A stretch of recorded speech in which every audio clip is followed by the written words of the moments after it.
Welcome to this edition of Morgan You Asked For, take two. We're trying this again. It should be better. I restarted my computer. It took a long time to restart, about 10 minutes or so. So it's about 9:30 now. So hopefully this works better and I'm not cutting in and out every time. Sometimes it's Trev on the road or everything. I'm, usually at home here. Internet's pretty good. MCG is pretty quality stuff with their internet. I've not really had any complaints, but I do think it was a computer needed restarted. I don't actually think it was the internet. But good to be back here. Sounds way better just through our headsets and everything. So lots to talk about. Again, thanks for everybody for listening. Live on YouTube, live on my Facebook page, and I believe for the first time we are live on my Twitter as well. Not 100% sure on this. This will be the first time for that. I believe I got that set up today. So wherever you're joining us, if you're able to leave a comment, which I think is YouTube for sure, maybe Twitter, but I don't think so, or X, I guess is what it's called now. Facebook, I don't think we can see them. Trev and I both go back kind of after the show and answer stuff. Our friend Taylor keeps bringing up WWE stuff, so maybe I just need to have him on, and we'll just have a WWE episode. Before we kind of got cut off, I want to start with Trev's weekend in California. I guess I shouldn't say that for sure. I assume it was in California, watching future Hawkeye, McDonald's All-American, Matty Deal. Trev, go through that, why you were there, what made you go see her, and then your interaction with her, because we did see pictures and stuff as well. Yeah, so after the Iowa-Michigan State game, I was scrolling on Instagram, looking at some of the highlights of the game, and then her stat line popped up that the playoffs were going on. So I knew she was from California. That's about all I knew, so just got to see them where they were playing. I had to figure out what high school she was even at and all that, and then I saw that they were playing at Etiwanda High School, and it was the Elite Eight round, as they were calling it. So looked up tickets. It was like $11 to get there, and the high school was about 12 minutes from where I was staying. So I didn't have anything else to do that night. Decided to go to the game. Wore the Hawkeye shirt, and then right when I walked in, her mom actually came up and started talking to me, asking where I was from in Iowa, and I had forgotten that their son actually plays basketball at Grinnell. I think he's a sophomore this year. So we got to talking about Grinnell. My brother has worked there for a number of years now. They've been to Grinnell plenty of times, Iowa City. So that's kind of how it all got started. And then going into the game. Sorry to interrupt, but that is the connection, because Lisa Bluter's son is at Grinnell as well, correct? So that is another connection there that helps get her to Iowa. Yeah, and I don't know if that's exactly how it got the first time it got started. Obviously, she's a high recruit, so everybody, all the colleges are looking at her. So, but yeah, you're right. That is another connection there with Lisa Bluter's son playing there, and then her brother playing as well. And then going into the game, I had no idea what to expect. At the time, I didn't even realize this. This was a number 7 and number 8 ranked teams in the nation. So not just California, but in the entire country. So the first thing that I noticed is obviously there's a lot of players on the court that are going to go play at colleges. I have no idea where, but you could tell the talent level was really high. If you didn't know anything about it, which was basically me, I just knew she was number 3. It's about all I knew. You could tell just by watching her that if you just went in the gym and had to ask who's the most likely to go play big-time college basketball, I think anybody could clearly point her out. And I think she finished with right around 30 points, I think 6 rebounds and maybe 5 assists. So she was impressive. The next thing I noticed was the speed and physicality of the game. It was way quicker than anything I'd ever seen. The first couple minutes, I'm just sitting there kind of laughing to myself because I wasn't sure if my eyes were playing tricks on me. I haven't been to a high school game in a long time. So after the game, I saw that Jody Wynn, Addie's coach, she coached at the University of Washington for a number of years, played at USC during her college days, and she said this was one of the most physical and fast-paced games she's ever been a part of. So, again, my eyes weren't playing tricks on me. To put it in perspective, I graduated in 2008. If you took our class of girls and the 3 or 4 ahead of us and the 3 or 4 below us, and you combine the best starting 5, whoever that would have been, I'd put the over-under on points per quarter scored at 0.5. I don't even know if our all-star 5 of those 6, 7, 8 years could even get the ball past half court. I mean, the speed was insane. Mater Day lost. Addie Day lost by 10. She missed her first few shots in the game. They got down by 10 points in the first half, and then they came back a little bit in the second, made it a 2-point game at half. And then Etowanda came out on an 8-0 run in the second. And then from there on out, it was constantly an 8, 10, 12-point game. And they couldn't quite claw back. They'd get it to 12, to 10, to 8. They'd get a steal and then have a chance to get it to 6 or 5 points, and they just couldn't get the shot to fall. So it was a fast-paced game. Like I said, it felt like it was 5-on-6 or 5-on-7. I mean, the speed and the defense by the other team was like something I'd never seen before. And then the last thing that stuck out was Etowanda got hit with 2 technicals in the game. And you know me, I'm pretty easy going on stuff. I'm not big on like shaking hands after. I thought they should have had 5 technicals. And I don't know what happens if you get that many in a high school game, but there was a lot of chirping going on, pushing, shoving. Etowanda had some girls getting in the face of the Mater Dei players, pointing at them, turning around, walking at the refs, pointing in their face, refs backing down from the players. At one point, we had the benches clear, people running onto the court. The announcer, a little different than Iowa high school basketball, isn't it? Yeah, it was. The announcer had to say, "Parents, please do not come on the court. Cops are everywhere." They finally got everybody separated, and then go ahead. Question for you: is the other high school a private high school as well? Because Mater Dei is the other one a public school or a private school? Do you know? I'm not sure. They called this the open division, so I'm not sure exactly how all that works. I didn't really have time to talk to people and figure all that out. I didn't know if you could figure that. So I mean, a lot of times you figure it out. Like they have a prayer before the game. Like you go to PC, and you've done that. You go to PC, you have a prayer before the game, stuff like that. That you don't have at Oskaloosa schools or whatever. Yeah, I don't remember seeing any prayer at this one. So, and then with about 2 minutes left in the game, one of the Mater Dei's players fouled out. Just a common foul, no big deal. She's walking off the court with her head down, and 2 of the Etowanda players are pointing at her that are on the court, walking toward her, doing the hand motion right beside the ref. The ref's within arm's distance of these 2 players, and one of them yells, "Get the blank off the floor." Nothing. No tech, no nothing. So the refs had no control over the game. Like I said, if you or Zach were reffing that, I think there would have been easily 5 technicals called. So I don't know if that's the norm out there. Big time high school basketball in California. Maybe that's just an every game type event. Maybe it was an outlier, but toward the end of the game there, like I said, when the bench was cleared in that second half, I'm just sitting there thinking like, this is how viral videos start. We're gonna get Trevor on the internet. It's some random California game. What the heck is Trevor doing? Have somebody run by and punch me in the face or something. I don't know. I was there by myself, so I'm like, I'm not moving or anything. But it's the speed, the physicality, and like I said, the chirping back and forth it's different than what we're used to in Iowa. Way different. So that was pretty eye opening. But again, the skill level, it was different. I'm used to, like I said, watching high school basketball in Iowa. The girls that I graduated with, helped Corey Shealy coach for a couple of years. This was on a different level. Yeah, I could only imagine. And even the best players in Iowa, I have not watched high level. I mean, obviously you watch the state tournament and stuff, but you get to that high level, it is different. But again, without all the backstory and insight, you just can't make an educated guess if that's every game or just this game, or not usually between these 2 teams, but this one just kind of got out of hand, or you just can't make the guess. So you just don't know. Yeah. And tough to say, but no, her parents were really nice. Like I said, they came up and talked to me right away. They seemed like normal folks. Gave me a t-shirt and a cowbell and some other stuff for coming to the game. So it was pretty cool. Like I said, I think she finished with 29 or 30 points, about 6 rebounds, 5 assists. They lost by 10, but yeah, she's definitely, I think, going to play right away. Obviously this next coming season at Iowa. So it was cool to see, and just a different level of speed and intensity. That's for sure. All right. Let's transition into the current Hawkeyes. Friday night was their last game of the regular season conference tournament before they get into the NCAA tournament next week. Overall, pretty good tournament for them. They won 2 games, correct? They beat Wisconsin, and then they beat Michigan State, right? Yep. Yeah.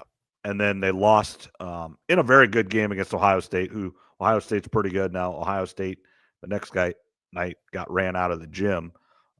which was that's always a little bit disheartening when the team beats you and then doesn't even really show up the next day. But some of that had to do with Iowa and the Ohio State game being really close, really physical, all the way down essentially to the last few possessions there. Yeah, for the Ohio State game, there's really not much I was too upset about, and nothing in my mind's changed about Iowa. I still think if they play well, they can get to the Sweet 16.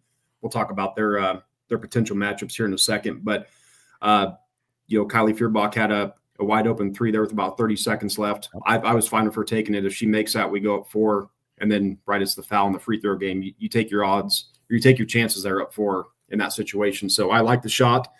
We get the ball back, I think with about 7 seconds left. The only complaint I really had is I would like to see Ava Hayden in the game. I think she was 11 of 14 in the 3 tournaments, or the 3 tournament games up to that point. She was the hottest player as far as shooting goes for Iowa. And when a player's on a hot streak like that, you just got to ride them. So I would have liked to have seen her in the game, but they ran a play to Sydney, didn't work. That's fine. It happens. I did like with 0.7 left, though, that we at least got a shot off. Yeah, it was good. Yeah. That's Stolke had a good shot. That's all you can ask for. Yeah, that's all you can ask for. She got a pretty clean look.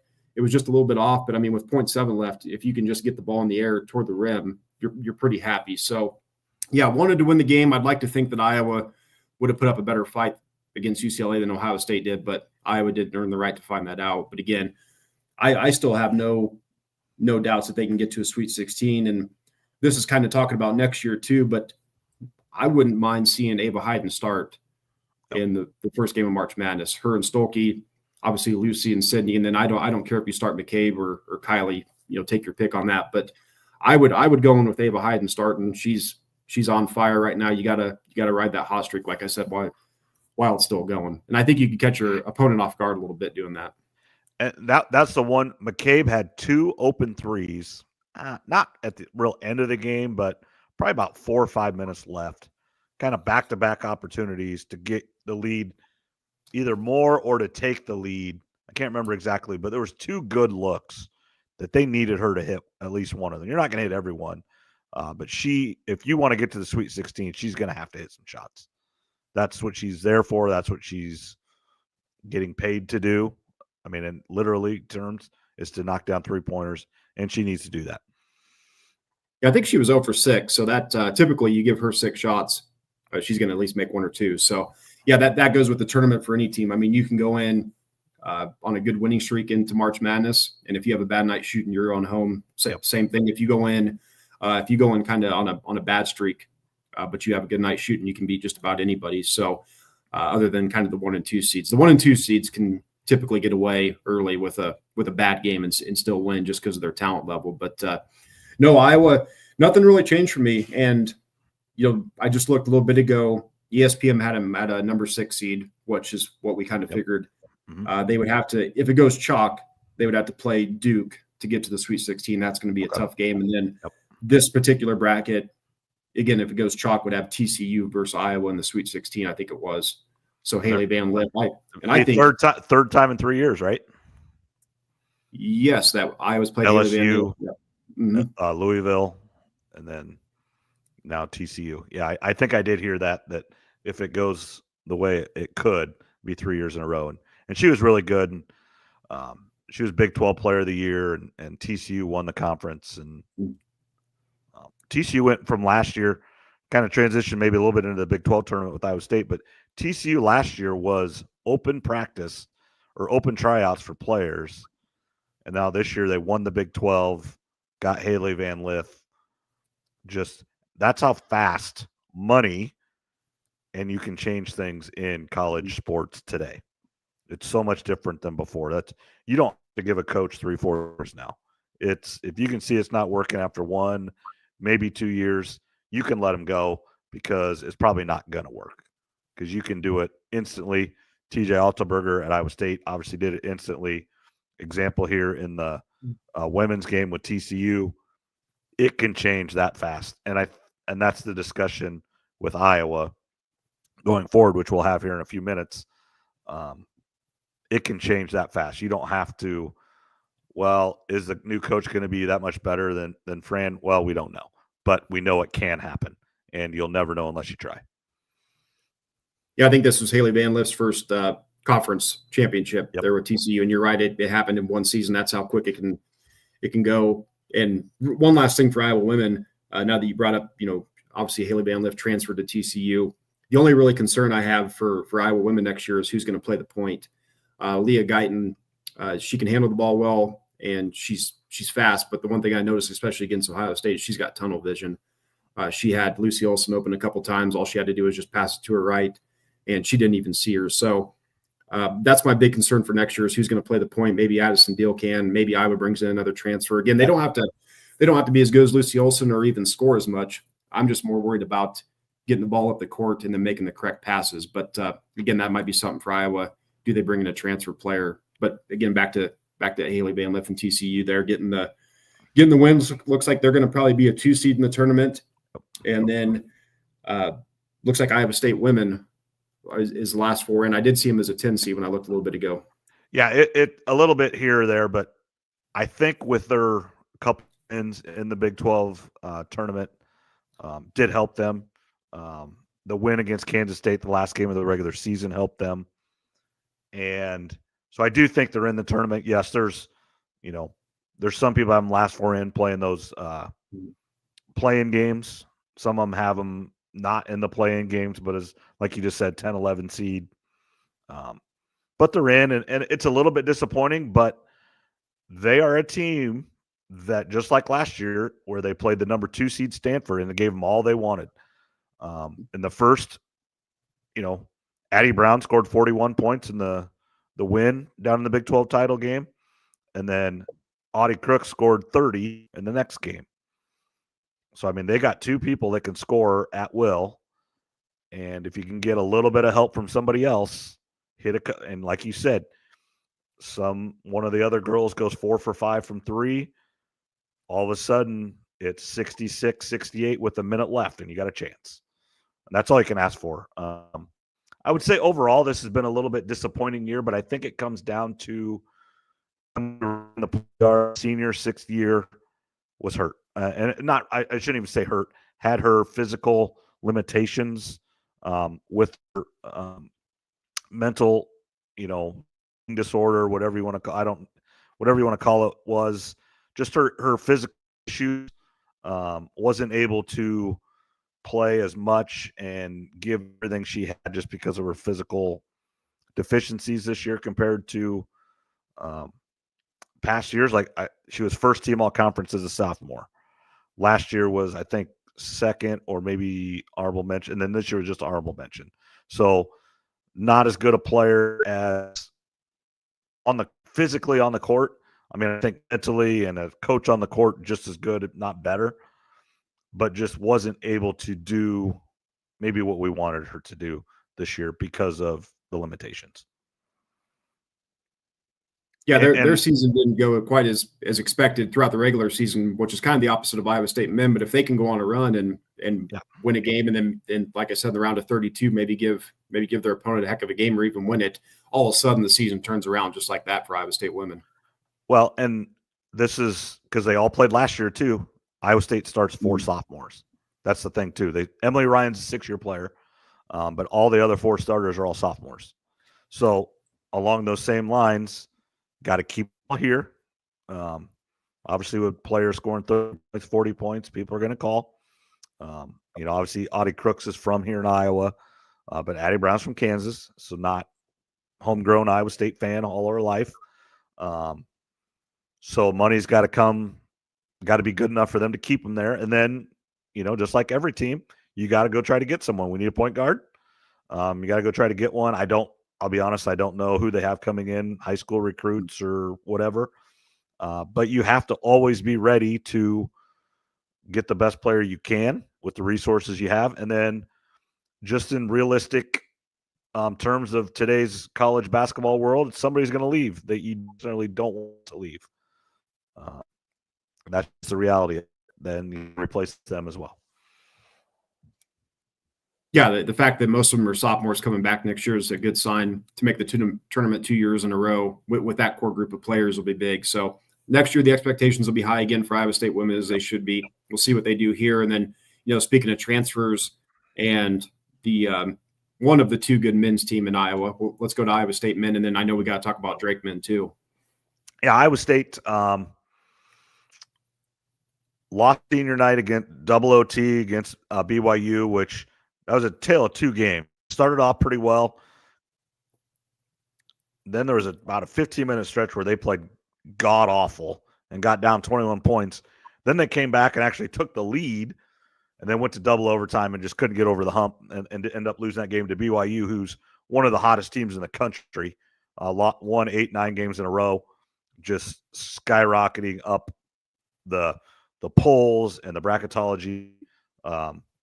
And going to have to, if Iowa State wins, they play Cincinnati. Cincinnati won their game today in the Big 12 tournament against Oklahoma State. Iowa State plays Cincinnati tomorrow at 11:30. Iowa State wins that game. They play BYU in the 4-5 game on Thursday at around 11:30 as well. Iowa State's on the top half of the bracket, so it's all morning games until you get to the semis and finals when it's in the evenings down in Kansas City. Conference tournaments, just with the Big 10 and Big 12, different. Conferences are bigger, different teams there. The Big 10, not every team is even there. Iowa did get in. We'll talk about them here in just a second. But Iowa State, it's all about getting healthy and playing and peaking at the right time. Essentially, it didn't matter if Iowa State went 30-3 like Drake did this year, or they're 24-8 or whatever they are right now. Their season is defined not even this upcoming week. They could lose tomorrow, and it stinks. You don't want them to, but it doesn't matter if they'd get to the Elite Eight or Final Four. They could go win this tournament, be on a high. You lose in the first or second round, it's not a good year. Their season doesn't matter until starting next week. Yeah, that's right. And you spoke about getting healthy, it sounds like there were some players sick, on the team. Hopefully get that out of the way. I did look a little bit earlier, obviously just looking at kind of betting odds.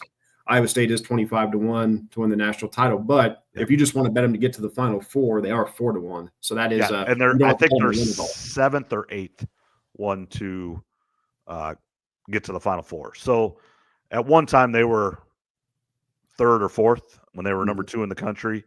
So that dropped a little bit, and their odds have dropped a lot. Actually, doubled. It was about 2-1 earlier in the year.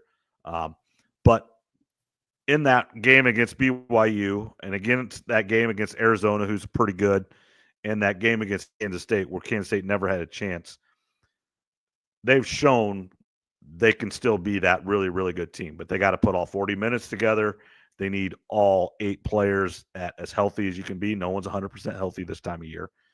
But Curtis Jones, they talked about today how he had that walking pneumonia, missed the Oklahoma State game, came back and did not play well the next game, and how he just didn't have any gas. Like there's just he could not catch his breath. And he's finally healthy again. And I do think he might have been the sickest of the team, but I do think some sickness went through this team, kind of like went through Illinois. Illinois had that as well, and they even one time didn't shake hands, which was right up your alley. But Brad Underwood told Greg Gard, Wisconsin's coach, hey, we're not going to shake hands, and it's not because we're trying to be, not good sports or anything. He goes, we're sick. We don't want to get you guys sick, trying to do the right thing. And they went through a little struggle there, but I think they're turning it around as well. And I don't know about out west there, but Iowa, there was just lots and lots of people sick around here as well. It wasn't just college basketball teams. It was a lot of people in this country were pretty sick, I think, at different times this year. Yeah, it's been going around everywhere. I think hopefully we're getting toward the end of it. I saw the Illinois the team and the coach decided to not shake hands, and of course they got a bunch of crap for that too. But It's like, what do you want them to do? They're trying to do the right thing. I did see before we got started, ESPN did have Iowa State as a number 3 seed in their latest bracketology. I think it really doesn't matter that much what happens this week. I suppose if you would win 4 games and you play the best team possible each time, so you beat Cincinnati tomorrow, then you beat BYU, who you got beat by and who's the best seed, the 4 seed. Then if you could beat Houston, the 1 seed, and then go beat Texas Tech, who's a 2 seed. Houston's a 1 seed. Texas Tech's probably another 3 with you, you would have depending on how everybody else does it. It's not just if you do this happens. If if St. John's would lose right away in their Big East tournament, Michigan State would lose right away in the Big Ten tournament. Those teams that are around you, if they would lose early and then you go win it, you might be able to get 1 seed line. But I think realistically right now, if you go to I can't even say it, bracketmatrix.com, they do a really good job where they put like 100 brackets together and then take the average. And I think Iowa State today was like the third 3. So I think realistically, try to get up to the second or first 3. And then maybe that bottom 2. But that would be at the very worst. And I don't think, I suppose if you lose tomorrow, say we'd lose by 20 tomorrow to Cincinnati, you could maybe drop to that number 1-4, which would not be good because then you got to play number 1 seed in the Sweet 16. If you can get there, the 4 or 5 games always difficult. But I do think it's pretty much a 3. And then looking at bracketology, Lenardi and CBS, Jerry Palm have them as 3s in Milwaukee, which is ideal. I mean, obviously you'd love to be a 1 or a 2, and you'd still be in Milwaukee. But if you can play in Milwaukee, you got a great, great chance because you have great fans there. Yeah, Milwaukee would be an ideal spot for Iowa State to go. Like you said, it'd be a pretty quick trip for all the fans to get up there. Iowa State fans are going to travel well anyway, so that I will be there if they're in Milwaukee. Yeah, there you go. That'd be perfect, just about. And I did see also when I was looking a little bit ago, Drake. They had Drake in as a number 10 seed. I know I thought I saw him about 11 last week, but now it looks like they might be a 10 versus Louisville. And it did look like if that bracketology held up, they would play the number 2 seed Bama in the following round, which would obviously be a tough one. But that'd be pretty cool to see if Drake could get a couple wins. Obviously, we've been talking about them here for a while, and they did what they had to do, so now they're in. Yep. Yeah, they're in. Really good. They're good. That quarterback, Bennett Sturts, he is their quarterback. Looks like a quarterback, but point guard Bennett Sturts just controls the game. He has the ball in his hands 90%. He plays every minute he's played the most minutes in college basketball. They do this where someone has the ball in his hand. He has the ball in his hand the most in all of college basketball, and he just hits shot after shot and makes play after play. And it's amazing. He was a D2 player last year and the year before that. I've heard a couple places that he is off to Kansas State next year, kind of no matter what. And they've proven with Coleman Hawkins, they'll pay whatever it is. He is from, I believe, Liberty, Missouri. And I'm pretty sure his dad and mom are Kansas State graduates, might even been athletes there. His girlfriend goes to K-State. But I would think if everything stays status quo, I would say that's true. But I believe that their coach, Ben McCollum, will not be at Drake next year. Don't know where he'll be. I think he could be driving 2 hours east and being a Hawkeye. So then it's just a decision. Kansas State, Iowa. I do think he's going to get more in play for Indiana because Indiana is having to go down their list from everything I've seen from Jeff Good, one of the best basketball college reporters. TJ Alsoberger said no. Scott Drew said no. Dustin May said no. So they're getting down their list, and Ben McCollum is rising fast. And that would be a hard job to turn down if you're in Ben McCollum's shoes. I think TJ Otzelberger, Dustin May, you're at a place that you can do the same things as Indiana without the pressure. Now, Michigan's a little different than Iowa State. They've been to the Final Four. They are one of the premier institutions in the Big Ten. And Indiana is a basketball. They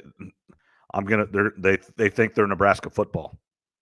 Indiana, they want to get back to 1980s Indiana basketball. They want to go back to Bob Knight winning. And I don't think they want coaches to be like Bob Knight, but they want to win like Bob Knight did.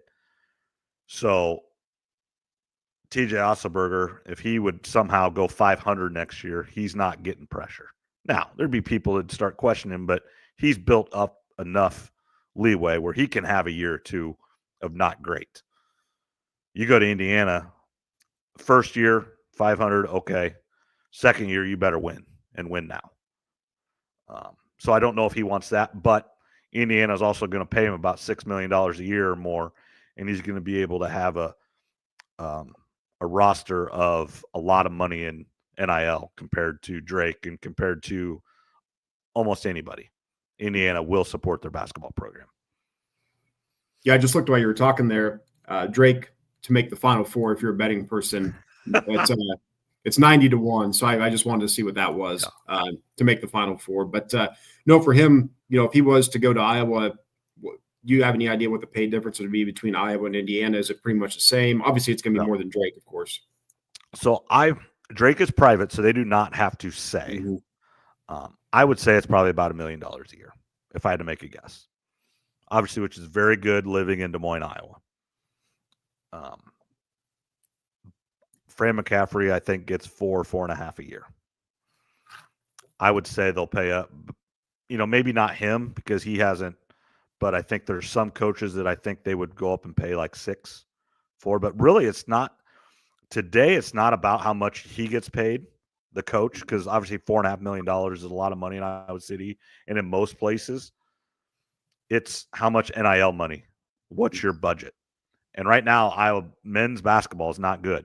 But that's going to be the issue with Hawkeye basketball. That's why Darren DeVries won't come there if he doesn't come there, I think. West Virginia, he's getting paid $4 million a year, but his NIL budget is probably double, maybe even 3 times what Fran McCaffrey's budget is right now. So Iowa's going to have to make a commitment and step up their NIL game if they want Darren DeVries. And just anybody, or else they're going to start having to go down their list because I think Ben McCollum's going to have some suitors. Indiana might be between Iowa and Indiana. He's an Iowa guy. He's from Storm Lake, was born in Iowa City. His mom's a judge, so I would almost guess he was probably born while she was going to law school, would be my guess. But grew up at Storm Lake, went to Storm Lake St. Mary's, then went to Northwest and player, coach, head coach, and now Drake. So Iowa would be one of those jobs that he covets. But you got to do what's best for your family and your career. You can go to Indiana, have all the resources, and it's just, if you don't win, it's kind of your fault. You go to Iowa, you can coach your butt off. But if your roster is $1 million, Indiana's roster is $4 million, it's hard to win. It's the Miami Marlins versus the New York Yankees. I mean, yeah, essentially, it's not that they can't win, but it's really, really hard. Yeah, it's basically a salary cap now with the NIL for each school's got a different amount. I did see that Keith Murphy, before we got started, posted that Iowa's attendance is down even like 13% from last year for the Iowa men. That's another problem too that's got to get fixed. I don't know if you saw that or not. Yes, I did. I think I saw where there was 2 games that were over 10,000 people there. That's unbelievable. Iowa State and one other game. And it holds 14. So I think the average was less than 5,000. So less than a third game. And there was a couple that were just barely over 2,000. Actually, now that's not paid. That's actual attendance.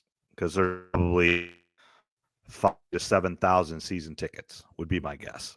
Just because there's people that write the check. Every school has it that writes the check, the donation, and they buy a season ticket to every sport. That's just what they do. That's their donation. It's all a tax write-off and everything. But they never actually went to the game and didn't even give their tickets away. That's what's crazy too, is you can't even find people to give them to. Yeah, I saw the Iowa, whatever, the meme on Instagram. It says, "Oh no, somebody broke into my car and put 2 Iowa men's tickets in there." Yeah. So that's a problem. They've got to get that figured out. They got to get fans at the stands. So that's you and Zach talked about. It's going to be tough with Iowa women doing so well right now, and it looks like Iowa women aren't going to be slowing down over the next 3 to 4 years. So that's a whole nother battle too. Is trying to get people to come to the games, because again, most people have to pick and choose. You can't go to a game every other night, or you got family stuff going on. So just money. You got to choose. Money. Most people don't have the money to do both. Mm-hmm. And that's why McCaffrey is going to get fired. It's not actual wins and losses. It's not on the basketball court. It's not because the player's hating. It is money. It's a financial decision. It costs a lot of money to fire him, to buy out all the coaches, to buy out the new coach at his old place, and to hire. I mean, it's going to be a $15 million transaction for that. But if you get the fans coming and you get 14,000 in every game, you'll make most of that back up next year. But if Fran comes back next year, you're going to have the same attendance at the start. Now, somehow, if you would, win every game in November and December and you're ranked 23rd, then they're going to start coming. I mean, don't kid yourself. Winning cures all, but you're still just don't have the fan apathy is a real thing, and that costs money. Fran's going to get fired because he doesn't connect with his fans. That's what it comes down to. He doesn't go on radio programs. He doesn't go on podcasts. He doesn't go out and talk to people. Yeah, he's a little bit older, and he's probably stuck in his ways with that. I don't mind it, but yeah. I also understand it's what you have to do nowadays. You have to be a salesman. You have to be a salesman. That's and he's job. All accounts are his players love him. You always hear that. So, like you said, the connection with the players really isn't the problem. It's the being basically 500 this year. But the biggest thing, like we talked about, is there's not enough people at the games, and eventually you got to get that fixed. Because Carver Hawkeye's a great arena. We see what it's like when the women are rolling. It's filled up. It's loud. It's a great environment. So, yeah, that's probably the biggest issue right now. I'd have to agree. Is you got to get more people there. And as you said, going into next year, if he's back, they're not going to be there at the beginning. Now, like you said, if they get ranked at some point, they'll start to come back to the games. But that is the biggest issue. Yeah, if he had 10,000 people there every game this year, he'd be back. No questions asked. Because he's done well enough there that, yes, this year did not go as planned, but he can withstand losing a year or two if people were still coming and if the fans were still engaged, but they're not. Yeah, we've talked about it most of the year. I haven't hardly watched them at all. So, and I'm more of a casual. I'd rather watch the women anyway. But I know a lot of people want to watch Iowa men, and they do watch from TV, of course. But yeah, you got to have fans in the stands. It's a bad look all around. And he's got 1 year left on the contract. Yeah, so his buyout's like $4 million, so it's next year's salary. So the athletic department can afford it. They haven't fired a coach. They have not fired a major coach since 2009 when they fired Licklider. So it's not like they've fired 4 coaches in the last 5 years and money's an issue. Money's not an issue at Iowa from the athletic department. Now, I do think the NIL world, they are not doing as well as they would like to. But then that's because of the coach as well. If you got a new coach that fired up the fan base, your donations would go up. So it's a chicken or the egg thing. It's really a self-fulfilling prophecy for the Hawkeyes. And by them winning on Sunday and going to the Big Ten tournament and being the 15 seed, it just prolongs the inevitable, in my opinion. I think they lose tomorrow night, and then I believe Thursday morning a change is announced in Iowa City. And then give it about a week to 10 days, depending on who they decide to hire and how long that team goes. So for college basketball, we know the NFL, there's a little hold-off period, but if they want to go after some of these other coaches that are in the tournament, do they have to wait or can they just start talking right away? Do you have any idea? I'm going to say it's already a done deal. Yeah. Right now. The decision's been made. The calls have been had. Now, is there a signed contract? Is there anything official? Absolutely not. Back channels, they know if Darren DeVries will come. They know if Ben McCollum will come. They know. I think you need to talk to 3 or 4 other coaches. I think Chris Jans at Mississippi State would be one. He's an Iowa guy. He's from Wapsie Valley. I think the Wake Forest coach, Steve Forbes, will be one you'd want to talk to. He's a Lone Tree guy, so he's an Iowa City guy. You need to talk to. And then I think Bradley's coach, Brian Wardle, would be one you'd want to talk to. He's done a good job at Bradley, been there 10 years. Not a guy you want to jump ship every time. And then Beth Getz may have some connections just where she's been. She's not been at Iowa a long time. She's been around a little bit. She has friends, and she would be doing a disservice if she didn't try to go get the best coach. It might not be Ben McCollum. It might not be Darren DeVries. Now, they make the most sense, and they're Iowa guys, but that doesn't mean it's going to be successful. Greg McDermott was a slam dunk hire when he got hired at Iowa State. Iowa guy, super successful at mid-major UNI. It didn't work. Then he's went to Creighton and been great again, been super, super close to the Final Four, and has Creighton as one of the best programs in the country right now. That's the one kicker with Darren DeVries. Is he wanting to wait for the Creighton job? He was at Creighton for 20 years under Dana Altman and Greg McDermott, and that's a really, really, really good job because the thing you don't have to fight there, and we've talked about this on this podcast, there's no football there. It's all basketball. So, everybody's going to pay $20 million. They can pay almost all $20 million to basketball. And Iowa can't. They got to do 85% football, 5% basketball, 5% women's basketball, and then 5% for everybody else. I think that's the percentage I do. And I think wrestling goes off and does their own thing. They have the Hawkeye Club. But at Creighton, $20 million, 18 of it goes to men's basketball, $2 million for everybody else.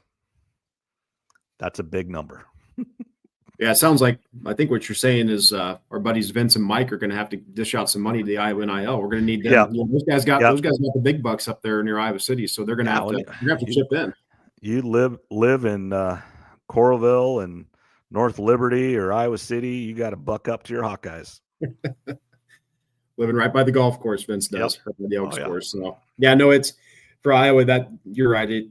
They probably already done a bunch of conversations, behind the scenes. You're right. That's probably taken place.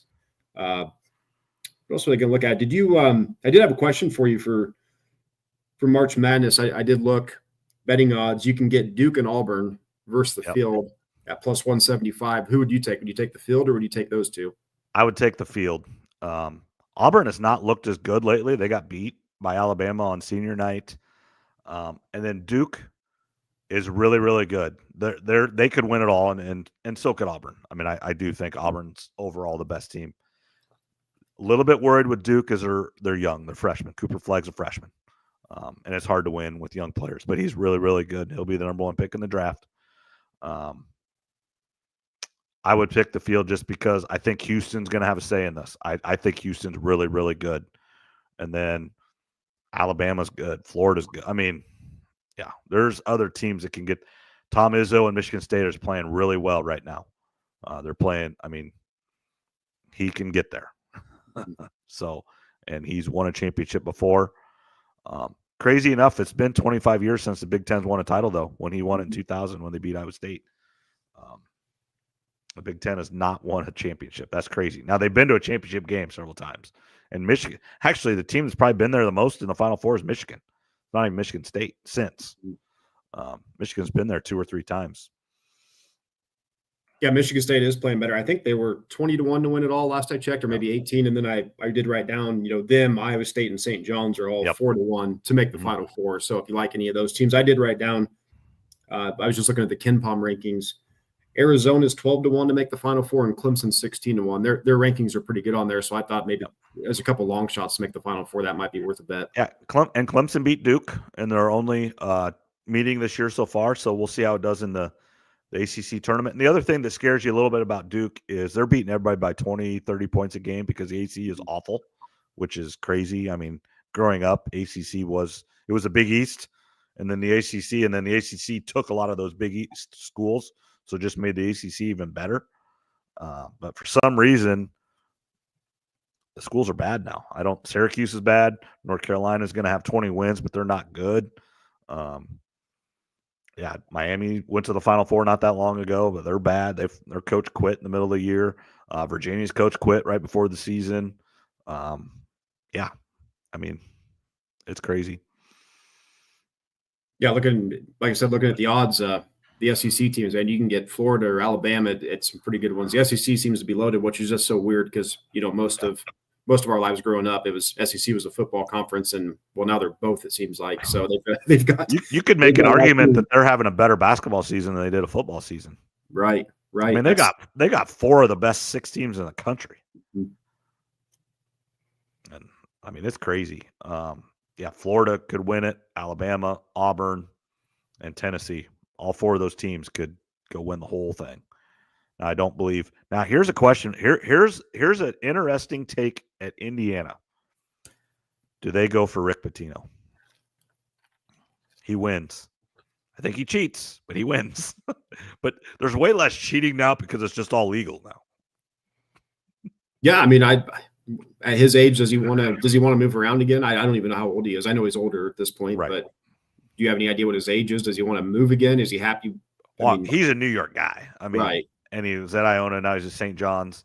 And if you like Jimmy Fallon and kind of his singing and things, they do a thing with St. John's at the beginning of the show yesterday. I saw on YouTube or whatever. It was pretty funny. So if you like that, look on YouTube at Jimmy Fallon's YouTube site. It's pretty good and it has St. John's and it has Pitino.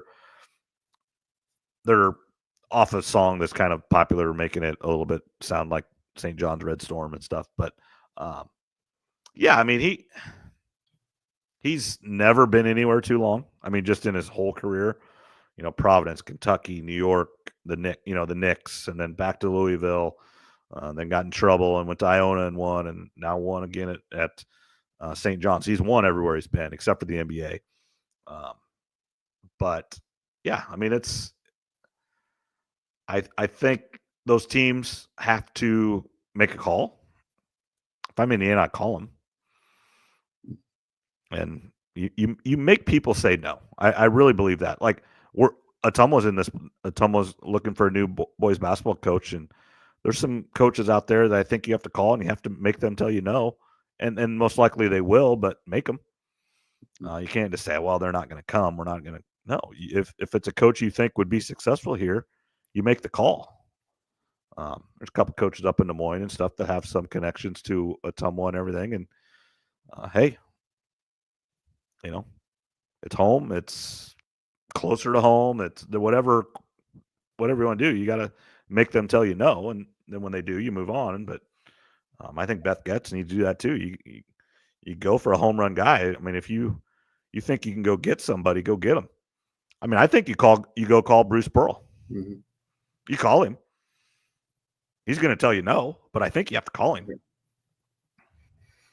Yeah, make your pitch and see what happens. I mean, you got to at least make the call. The worst, if you're already expecting no, what's the worst that's going to happen? You get told no. Okay, that's what you got to make the call. That you got to make your sales pitch to them. I mean, and see what they say. So, yeah, for Iowa, you got to give Bruce Pearl a call. He's probably going to say no. That's fine, but at least you tried. Yeah. Some of those people, and he's another one. He's never stayed anywhere very long, and he's been in trouble at different places, and he might see that his time there he's winning right now, and he's been to a Final Four, and it looks like he's going to get to another one. And but those guys sometimes see it that, hey, my time here is, his resources are drying up, or the recruiting's not going as well as it was the last 3 years, and some people just want to change. Yeah, you got to make him say no. Yeah, for sure. And then I was going to ask you, I'd never written down, but are you going to do a bracket tournament challenge? Because I thought we could do I want to do at least a women's one too, and I got a gift card I could give out to a winner or something. But I know we didn't discuss it, but we can do that now and then get the info out to people over the next week. Yeah, I'd say. Well, I think we did it last year where the winner got. I think I went and I bought some Amazon gift cards or whatever. But I can go around and get some stuff. Yeah, I can go get some gift cards, and we can get a couple winners, women's and a men's one open, and we'll send the links out in our social media. On X and Facebook and Instagram, and we'll talk about it again next week. So next week will be the big preview show because then we'll have the bracket and everything. So, we'll be able to do that, and I'll be off for spring break next week, and I'm not going anywhere until later in the week. Obviously, the Milwaukee region is Friday, Sunday, so hopefully they play there, and so I'll be leaving on. So that's what's tough. They play Friday. Obviously, we won't know what time until Sunday evening.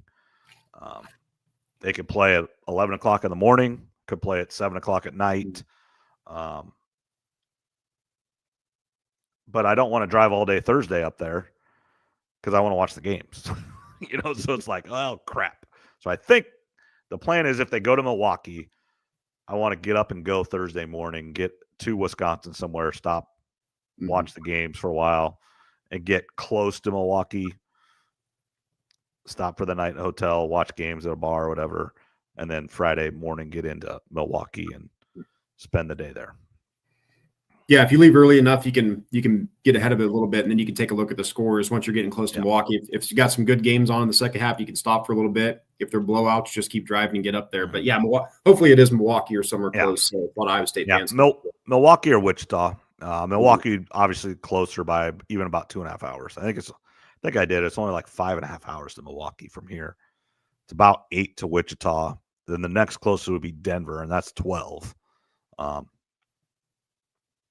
Denver would be hard to get there and back just to get back for Monday morning. I guess I should look. I haven't looked at Denver enough. Maybe it's Thursday, Saturday, and that would be better. Obviously, then you can just drive back on Sunday, but I don't know that. I haven't looked at Denver enough. That was kind of, Iowa State's been from a number 1 seed where it was guaranteed. If you're for a 1 seed, it's guaranteed Milwaukee when they were number 2 in the country. And over the last month, they just keep dropping, and it's went, Wichita, Denver. I saw one that was in Providence. I think it's one I'm like, well, I'm not going to Providence.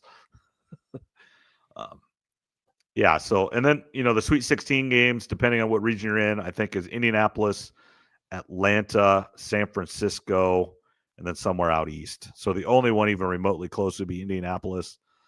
And then the Final Four is in San Antonio. And just realistically, they get to the Final Four in San Antonio, it'd be really hard not to go down.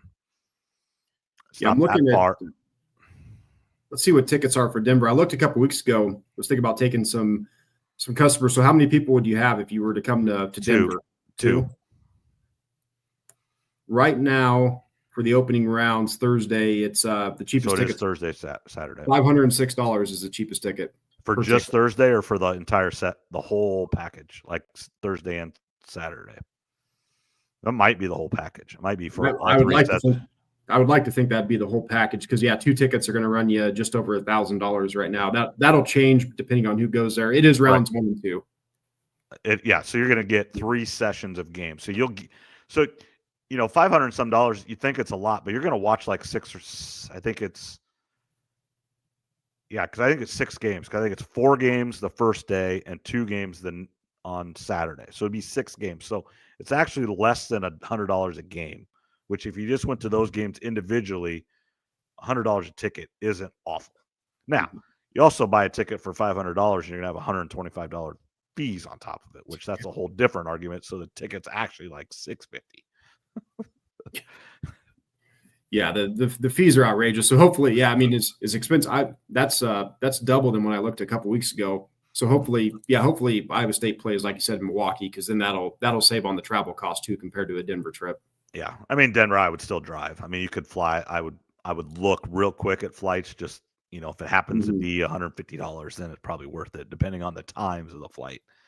But just flying sucks. Just in general, that. It's just especially right now. You're just not in control, and that's what stinks.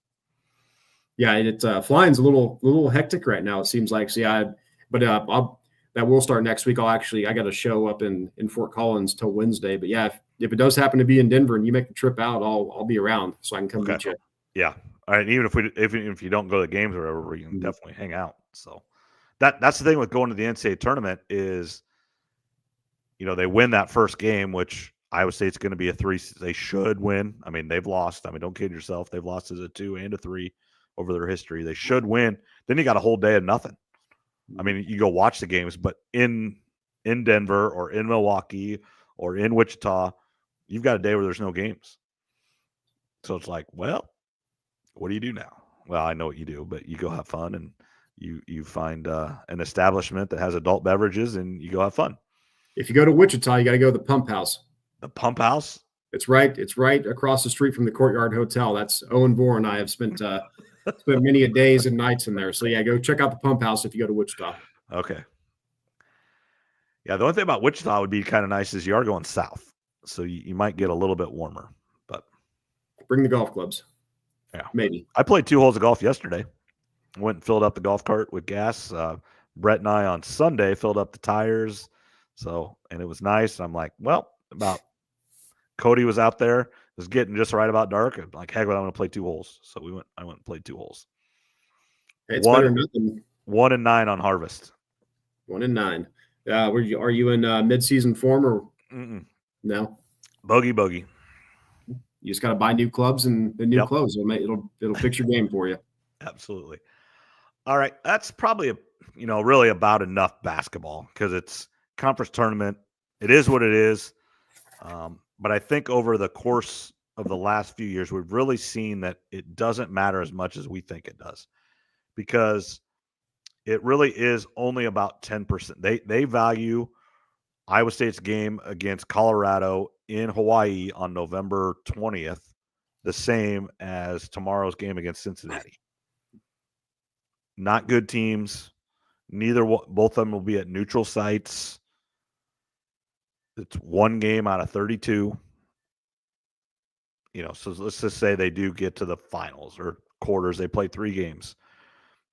Essentially, that's only 10% of the season. That's what they're grading this weekend on. Right or wrong, that's the way they do it. So it doesn't have as big of effect as you would like to think. And they aren't. One of the things they used to do is like last 10, but that is not one of the things they look at now, which I do think that should be looked at more, because it does matter how you're playing right now. If someone's hurt or whatever, the injuries they are supposed to take into account.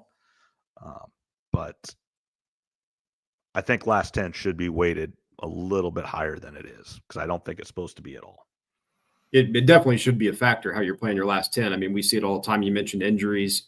Teams start out good going, then they get cold, or vice versa. Teams have a bad start to the season, then the last 10 they're on fire. So yeah, I would definitely think that the last 10 should matter a little bit at least. And then as we're transitioning, we talked about it before we got started on the first time, but the NFL never stays out of the news for long, do they? No, it's March Madness. It's basketball, and then this weekend up until tomorrow when everybody can sign, the NFL just sticks their head in and say, "Not so." We're gonna, in the words of Lee Corso, "Not so fast, my friends." We are going to take over. We're back. Quarterbacks moving all over the place. Defensive linemen moving all over the place. The NFL just shows how it doesn't matter what time of year, it doesn't matter what's happening, and the NFL is king. You look at what leads Sports Center, what leads Stephen A. Smith's show, what leads Get Up, all the shows. It's Sam Darnold to the Seahawks. It's Daniel Jones to here. It's Nick Bosa with the Bills. It's, you name your person. The 49ers are letting everybody go, trading everybody. Myles Garrett said he was out. Now he's back because they $40 million talks, which I agree with. I mean, it's you want to win, but you also want to make money. I get it. The Bears are making moves at offensive line. It's a big deal, and the NFL has got it figured out. They are the kings. They're always in the news just about, and then about 6 or 7 weeks from now, whatever it is, they'll have the NFL draft, so they'll be right back in it the week before, and then the week of course, the draft will be a big deal. There's a ton to go through. We don't need to go through them all. We'll start with Sam Darnold first. Geno got traded to the Raiders. Yep. And a lot of people were freaking out. It's really only $33 million per year. That puts him right at 18th per year average, which is about fine. I mean, you start getting down below that, and it's really the rookie pay scale. So 33 per year is really not that bad, and it's only 55 guaranteed. So it's not the 100 or the 110 that was originally reported, or it can be that, I should say, but only 55 is guaranteed. And I think it's good on all parties, because if you look at it, $33 million for a quarterback for the Seahawks, that's on the lower end. Mm-hmm. Darnold, you're getting these guaranteed money, and you signed a 3-year contract. You were not getting that at the Vikings. The Vikings were going to keep going 1 year. And you might have got 40, but it'd been a 1 year. Now you're getting at least 55, however long it lasts. You're getting more money from the Seahawks and more stability. So that's good for Darnold. Vikings didn't want the 3-year deal, which is what Darnold wanted. So good for everybody involved. The one that surprises me is Daniel Jones leaving. I thought they wanted him. Well, they may have wanted him, but they may wanted him at $10 million. Right. Yep. The Colts offered 14, and he's going to get a chance to play with the Colts because Anthony Richardson, first of all, he hasn't been very good, and he's been hurt a lot. So Daniel Jones is going to play. I don't know if he's going to start necessarily, but one last thing on the Sam Darnold deal. Geno Smith, there's rumors that he wanted around $40 million per year on an extension. Well, if the Seahawks could have got a deal done, let's say at $40 million on a 3-year deal, well, Sam Darnold's younger, and 33 compared to 40 is a lot cheaper. Yep. And you trade Geno, and you got a 3rd-round pick. They've got 11, I think right now 11 draft picks. The compensatory picks just came out, but they've got a first, 2 seconds, and 2/3. The Seahawks do. Everybody's bailing on Seattle right now, and I don't know how good Sam Darnold's going to be per se, but whatever their win total is, and I've been searching for it on DraftKings. It's not out yet, but they're over under on wins. I would take the over right now on the Seahawks just because everybody's crapping on them, and they were a decent team last year. And they're going to have a ton of draft picks if they hit on some of those. So the moving off Geno Smith was the right move. You got younger and cheaper at quarterback, and you picked up a 3rd-round pick. Yeah, and $7 million. Well, that's not a lot, but that's a player or two, and the players help. Yeah, that's right. I mean, it's 33. Like I said, it puts him at 18th. It's not that big of a deal. Essentially, it's a 2-year deal. Can be a 3. So if it turns out to be a 3-year deal, and they don't release him, well, that means he's playing good and they're winning a bunch of games, probably getting the playoffs. So at that point, then it's really even a better bargain than it is right now. So just kind of continue with the quarterback. So the Vikings are in with J.J. McCarthy. Mm-hmm. I think Aaron Rodgers, come on down. But I think Aaron Rodgers, now this one baffles me. I don't understand this. Steelers, Aaron Rodgers? Mm-hmm. That's more than likely where he's going to end up as the Steelers. Russ is probably gone. Fields obviously went to the Jets. The Vikings are going to go with McCarthy. Part of the reason that you want to go with McCarthy is he's on the rookie pay scale. Yep. So you want to find out. And you got to see. And you got to see if he can play. You got to surround him with talent. You can spend more on the cap. That's the big advantage of getting these rookie quarterbacks is you've got them on the pay scale. So you can find out if they can play. You can build the team around them. Yeah, Aaron Rodgers, by all reports, is probably down to Pittsburgh. Giants are probably second, and then I guess Tennessee has to be thrown in there, but it'll most likely be Pittsburgh. I'd rather go there if I was him than the Giants. Yeah. Pittsburgh's got a winning culture. We know Mike Tomlin never has a losing season. Now, I don't know how good Aaron's going to do, but it'll be better than what the Jets was. I just, from a Pittsburgh Steelers culture, always win. I can't believe, even if Tomlin wants him. If I'm the Rooneys, my family's owned this team for 120 years. We don't sign people like this. Never have, and I don't want to ever. I can't believe they're going to sign off on this. Well, they don't sign off on a lot of positions. We know what their history is with receivers. They've got a lot of head cases, and they just traded for another, which is a 2nd-round pick that they don't have now for DK Metcalf. He and George Pickens are probably going to lead. There's a chance they're going to trade George Pickens too. Is the rumor out there because he's on the last year of his contract. Are they going to keep both those guys paid because they're similar players? They both get a ton of penalties. So those two combined, if they do play together this year, will probably lead the league in unsportsmanlike conduct penalties, at least from the receiver group. Yeah, it's for Aaron. I don't know. And then, if you look at the Giants, I mean, who do you bring in? You've got Russell Wilson out there, Aaron Rodgers potentially, and then you start getting into Gardner Minshew, Carson Wentz, or Cooper Rush. And really doesn't matter who any of those 5 that you bring in at this point. Is it really going to make a difference? And I think that gets to Shedeur Sanders. Are the Giants going to trade up to number 1? I think you're going to start to hear that heat up here soon. Try to go get Cam Ward. And then at 3, if Shedeur is there, let's say they sign Cooper Rush or Gardner Minshew. Can Brian Dable and those guys really go into a season with Gardner Minshew at quarterback when they're on the hot seat already? They're going to get fired. When Gardner Minshew starts 1-4, you're gone. Mm-hmm. I mean, right then and there, I think. Probably GM and Dable right out the door. It'd be pretty close. So I think Shedeur Sanders is going to probably start to heat up a little bit more again at number 3, again, unless the Giants trade up to number 1. So the quarterback carousel is starting to settle a little bit. As you said, Joey Bosa just signed with the Bills about an hour before we got started. DeAndre Hopkins went to the Ravens. Safety Justin Reed, the former Chief, went to the Saints. Yep. I don't know what's happened here, since we've been on. And then, the compensatory picks just came out a little bit ago too. Dolphins, Baltimore, San Francisco, and Cowboys all got 4 picks, and the Chargers and Seahawks got 3. And then, there's a list of others that got other picks, but that's coming out. Your Bears continue to build the trenches. Brought in center Drew Dahlman, so they're going to have a brand new starting offensive line just about. Which and we needed. I mean, you did. And Grady Jarrett and some others there on the O-line and D-line. If you're going to overpay, I'd prefer it to be on O-line and D-line and not receivers and players like that. So the Bears should be better. A lot of people are saying that they're winning the offseason. Of course, they won the offseason last year too. So that's in Bears fashion. But I like what they've done. Patriots have spent the most money, and most of the really big deals are done at this point.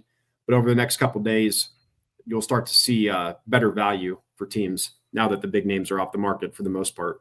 Do you think the Bears are going to take Genty at 10 or 11, whatever they are? They're plus like 135. They're the favorites.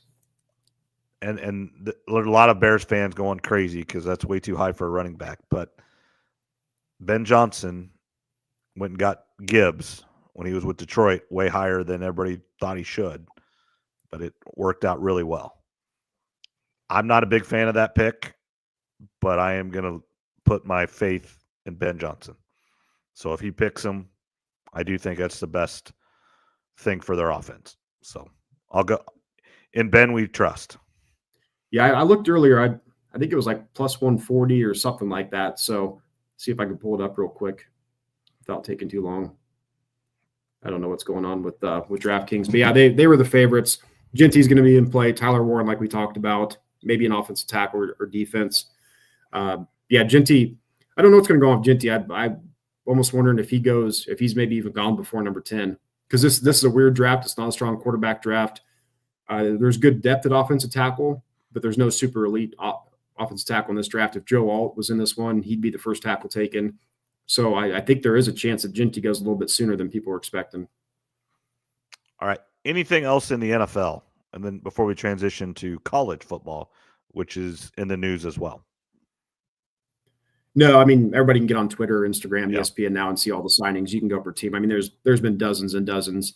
The salary cap went up. Some of these contracts look really big, but again, the salary is going up every year, so it's not as bad. It went up way more than people thought. That's why some of these, everybody's looking at these contracts. Well, they can all spend more. So all of a sudden, you thought you were going to pay this guy $40 million. Now you can pay him $45 million, and it's really the same value. Yeah, I guess the last thing on the NFL would be, Brock Purdy is going to get paid. The 49ers are going through. They had that 5 or 6 year window where they were going for it as they should have, and now this is part of it. It's part of salary cap.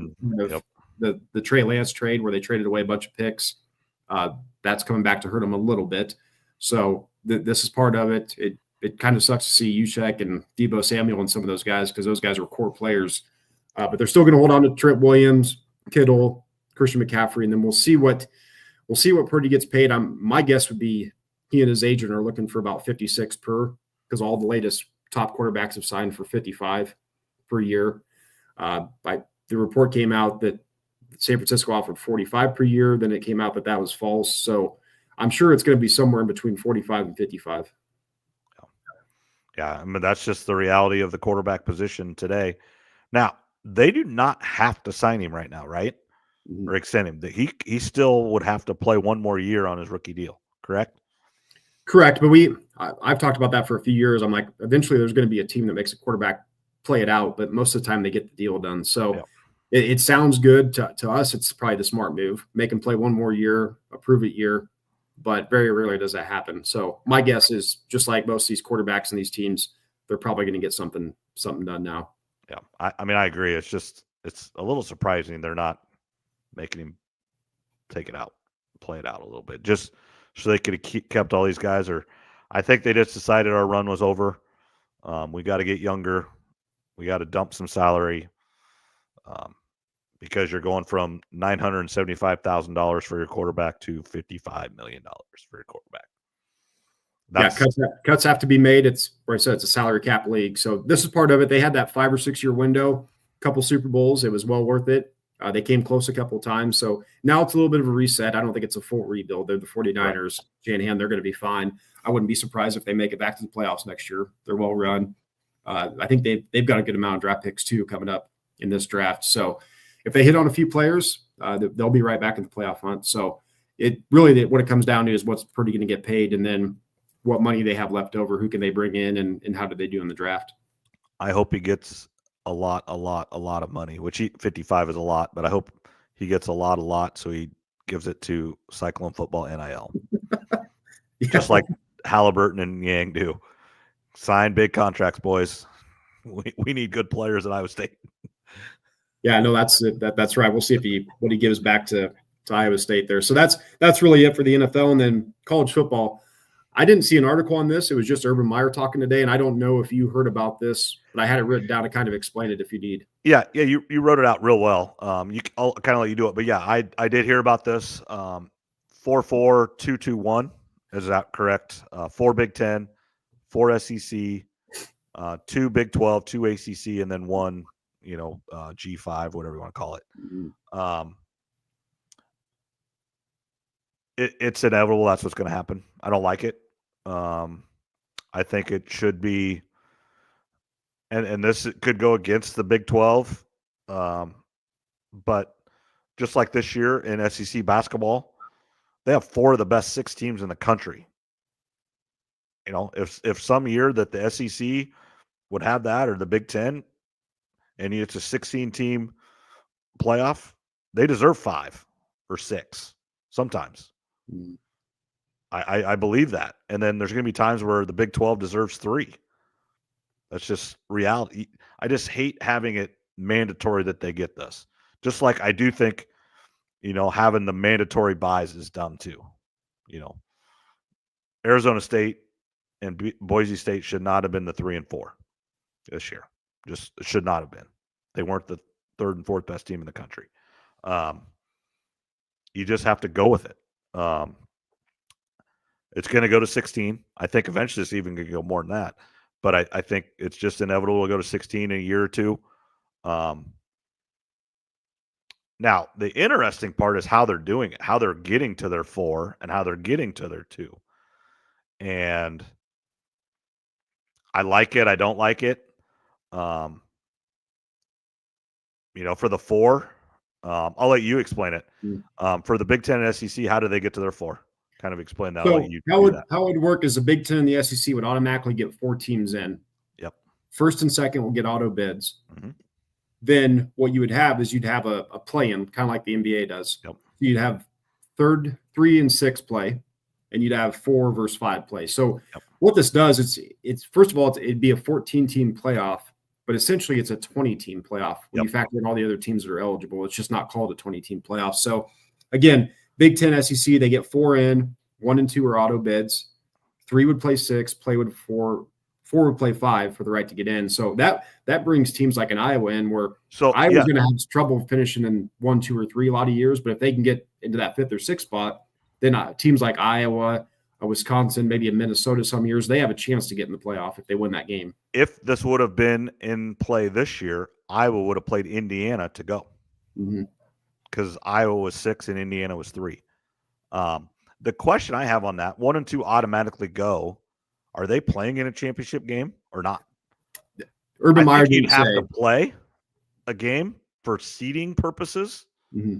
But it would be. But essentially, everybody's like, "Well, both teams in. Why would you play it?" Well, both team, Oregon and Penn State, were in this year. It was just the way it was. The Texas and Georgia were in the playoff this year when they were playing. So, it already's happened where the teams are in the playoffs. They're still trying to win a game. And then the Big 12 with 2 teams, your first place team gets in. And this is where the champion may have a bye. First place gets in, second and third play to get that second spot. I don't horribly hate it. It kind of goes back to that 2020 year that the Big Ten was having kind of their everybody play everybody, and then Michigan ducked out of Iowa. Like Iowa was really, I think they lost their first 2 games and then won like 6 in a row, and then was supposed to play Michigan. They didn't play. Then was supposed to play Missouri in the bowl game, and they didn't play. So it was kind of like, well, crap, But I don't hate it, but I just hate the lock 4 teams in. If you don't deserve 4 teams, then don't have 4 teams, and then don't lock yourself into 4 teams. Now, a 14-team playoff, then you would have 2 at large, and then this is where they can get greedy. You play your 3 versus 6, your 6 wins, and then your 3 gets an at large bid. Mm. So then all of a sudden now you've got 6 in or 5 in. When your 6th place team shouldn't get in. Now, there's some times where I think maybe those teams are like, if all of them are 10-2, they kind of all beat up on each other or didn't play each other. Just the reality of football now, where the conferences are too big, you can't play everybody. Everybody ends up 10-2, probably all deserve in anyway. But I just hate the locked in numbers. That's my biggest thing. Yeah, for the locked in, Big Ten, SEC getting 4, what it does, it takes the committee out. So, I mean, If you're in the top 4 of the standings, then you have a chance. Obviously, 3 versus 6 and 4 versus 5 brings others into play. But, yeah, for the Big Ten, SEC, I think you still have to have the championship games because, again, depending who wins it, you could get the number 1 overall seed, in the playoffs. So those games are still going to matter. And then, yeah, for the Big 12 and ACC, I should say, they get 2 in. The champion automatically is, and then 2 versus 3 would play. So, like you said, I don't know if they would even have a Big 12 or ACC champ, or if they would just get in and then, 2 versus 3. So it does open it up to a lot more teams. Like I said, it would be a 14-team playoff from what I was understanding from Urban Meyer, but it'd be like a 20-team playoff essentially. Yeah, just that first round would be conference playoff week, whatever you want to call it. I mean, you could call it whatever. Yeah, I mean, it's inevitable. Money, it's more money, it's more everything. One interesting thing, the Big 12 came out yesterday or today, like 9 or 10 Friday night games, and Iowa State didn't get any of them, which is a good thing in my book, but just surprising they didn't get any, even on the road. I could see them not wanting them on home games, just like Iowa doesn't want them on home games, but sometimes I don't like Friday night games in general. It is kind of not, I guess I shouldn't say that. It's kind of nice when I am up at Iowa State camping, turn a game on, watch it, and have a few brews. And unfortunately, it's going to get more and more, and these $1 million checks that every team is cashing, not even $1 million, tens of millions, hundreds of $1 million checks that each team cashes. When the TV says you're playing now, you're playing. That's the trade-off. They'll write you a check, but they're telling you when to play, and you can't argue about it. If you want to argue about it, don't cash the checks. Yeah, that's essentially right. When you got more of this TV money coming in, there's going to be more games on Fridays. We've talked about it. Friday still feels like it's supposed to be high school football night. But, yeah, there's going to be more college games. Of course, they're going to try to spread it out as best they can. So, yeah, there's some interesting things going on with college football. Like I said, for the Big Ten, at least for Iowa, it does. If they were to go to that wouldn't be too bad because, as I said, there's a lot of years where Iowa can finish 4th, 5th, or 6th. And then, of course, you have a chance to get in the playoff. The one downside, though, is if that 3 versus 6, that 4 versus 5, if they've already played, why do they got to play again, right? That's going to be an argument. If the 4 already beat the 5 or the 3 already beat the 6 earlier in the season, then why do they have to play a second time? Yep. I mean, yeah. Again, it's a little bit, it's a little sad. Just it devalues the regular season more and more and more because you can lose now. College football is always a sport where if you didn't lose, you had the chance. If you lost, then you're out. You had a chance, but you were not in control anymore. And now, once, twice, 3 times, you are still with a chance if you're the right team. In my opinion, that's the way it should be. It's the only sport, professional or college, I know that I could think of that didn't have a playoff or an expanded tournament. So in my opinion, it's the way to do it. These are young kids. They should be allowed to lose a game or 2. Now you start getting into 3 or 4 losses, that changes things a little bit in the argument. But I'm okay with it. All the other sports have playoffs. There are some trade-offs. It's not perfect. We saw this year in the playoff with the buys and some of that stuff was definitely It needed to be better, and they're going to get that fixed. But yeah, it's interesting. I don't know if they're actually going to go to it. It was just something that Urban Meyer was talking about today. Yeah, I do think. I mean, I think everything's on the board. A lot of people are throwing things out there. College football and college sports in general are money hungry. The Big Ten and SEC want the most money for themselves. So whatever format and situations work best for them, they're going to do it. It's that simple. Yeah, whatever brings in the most money, that's the NIL. Like we've talked about it before. Colleges are bringing in GMs now, so to speak. So they're going to manage their NIL money, aka their cap. Every team's got a little bit different. We'll see what guidelines get put in. But yeah, that's a little bit of college football news. Yeah, like we talked about, even NFL and college football right now they're still in the news. And actually, Iowa State yesterday had a football press conference to talk about their spring football and everything. So it's, week of the conference tournament, and all of a sudden I turn on when I got home last night or whatever. I go to YouTube a lot and just watch that kind of stuff. I find something stupid to watch, and but I watch some podcasts, and all of a sudden, Cyclone Fanatic and Matt Campbell go on. I didn't even know what it was, and so then I watched his press conference for 25 minutes. I was like, well, okay. Is Iowa State going to do a spring game this year? I know some colleges are getting not real. Their spring game has been very, very hybrid. But I don't think it's really going to be anything this year. Like they're even not. I don't think fans are even go in or anything. So, yeah, I've heard some of the big colleges are just getting rid of the game altogether. Well, and you want to know the reason? They're paranoid. They don't want their people in the stands, people here talk, and your young running back that's not going to play this year has a great spring game. Because he carries the ball 15 times, and your star running back standing, like Iowa State, like Abu Sama and Carson Hansen are on the sideline carrying 1 or 2 times each. And then your freshman guy that you're redshirting, or, that, and all of a sudden he has 10 carries for 150 yards and 3 touchdowns.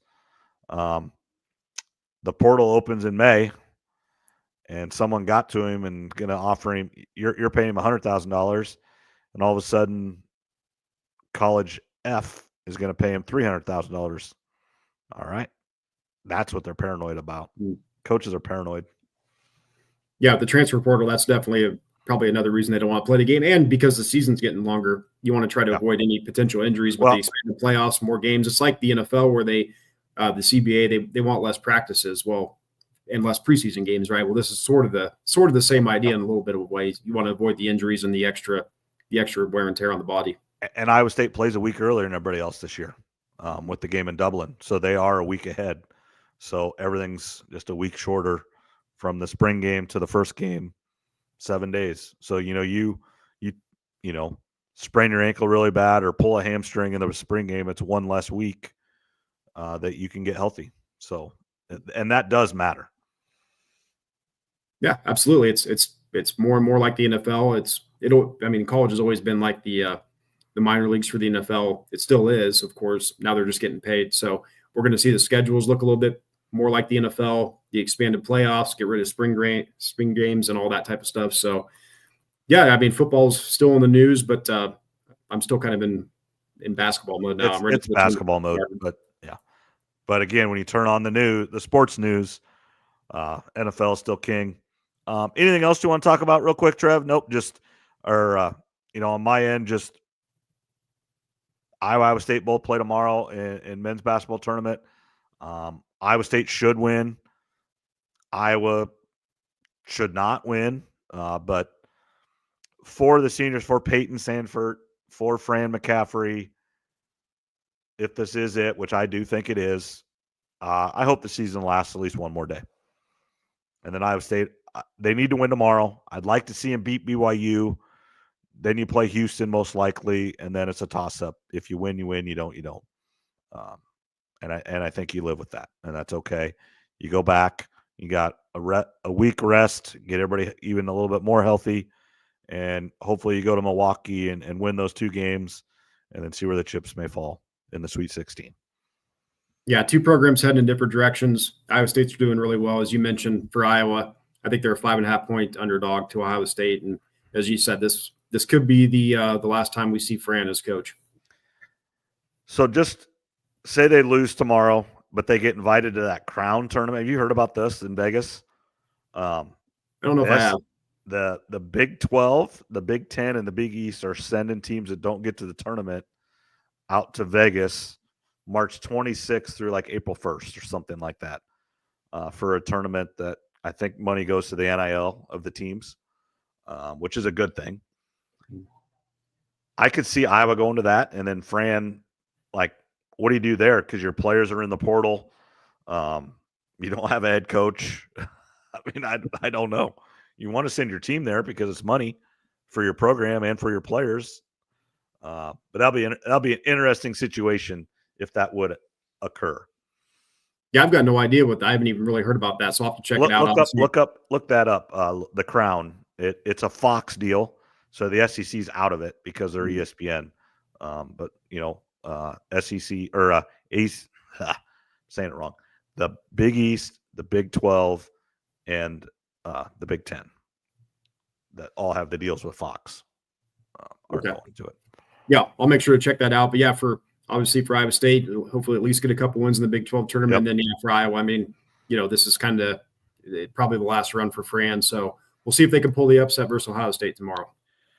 Yeah, and again, thanks everybody for listening. Rate, review, subscribe wherever you listen, YouTube, Facebook. Thanks everybody for listening and following us. And we'll send some stuff out for the bracket games, and we'll get some prizes and stuff for the winners and everything. So stay tuned. We'll send it out on social media, and we'll talk about it next week on the podcast. But have a great week, and we'll talk to everybody next week.